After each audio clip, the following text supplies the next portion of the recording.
पश्चिम उपनगरामध्ये सकाळपासून सुरू असलेल्या जोरदार पावसामुळे जुहू परिसरातील जेबीपीडी मुख्य रस्ता हा पाण्याखाली गेलेला आहे। रस्त्यावरती 1.5 ते 2 फूट पाणी भरल्यामुळे अनेक वाहनं देखील बंद पडलेली आहेत। आढावा घेतलेला आहे आमचे प्रतिनिधी सत्यम सिंग यांनी।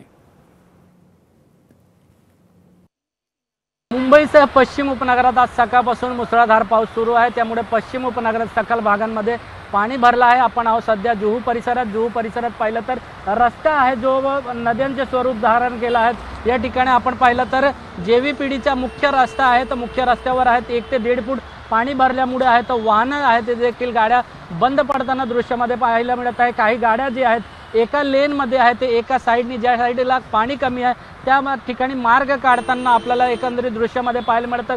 खरं तर आज सकाळपासूनच जोरदार पश्चिम उपनगरात पाऊस आहे, त्यामुळे पश्चिम उपनगरात जे सखल भाग असतील, अंधेरी सभे असेल, मलाड सभे असेल किंवा दहिसर भागात असतील, विलेपार्ला, सांताक्रूज, वांद्रे या सर्व परिसरात जे सखल भाग आहे त्या ठिकाणी पाणी भरलेलं आहे। तर जुहू परिसरातला हा मुख्य रस्ता आहे, मात्र मुख्य रस्ता जो आहे सध्या पाण्याखाली गेलेला आहे। एकंदरीत या ठिकाणी ज्या साईडला पाणी थोडा कमी आहे रस्त्याच्या कडेला त्या साईडनी एका लेनमधून गाड्या आहेत ते बंद पडू नये त्यासाठी चालक घेऊन जात आहे, मात्र या पाण्यामध्ये जाऊन काही गाड्या देखील आहेत त्या ठिकाणी बंद पोहताना पाहायला मिळत, त्यामुळे वाहन चालकांना या पाण्यामध्ये आहे तर मोठा त्रास सहन करावा लागत आहे।